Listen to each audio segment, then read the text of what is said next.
Alright, today we're going to talk a little bit about the difference between stewing hens and regular chickens. Here at White Oak Pastures we raise mainly two different types of chickens. We have a meat bird that we raise out in our pastures for about 12 weeks.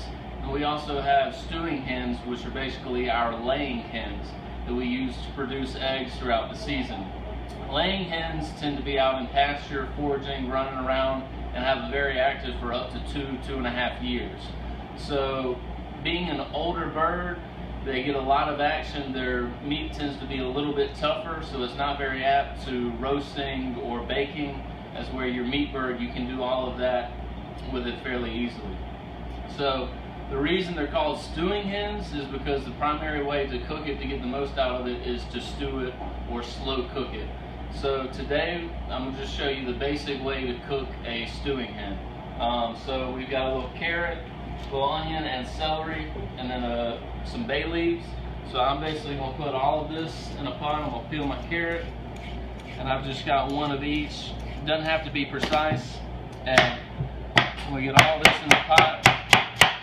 We can cut in big chunks because it's going to cook for a long time, so there's no need to really finely chop it.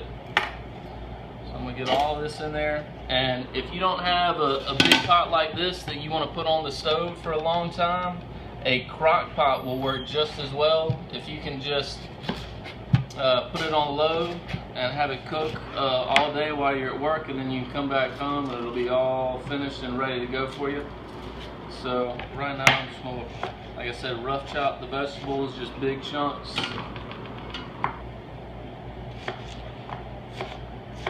So we got all of that in the pot, and then I'm going to cut open our plain stewing hen here, and you'll want to make sure that when you pull out the paper, or if there's any giblets or anything in there, check to make sure there's not anything in there.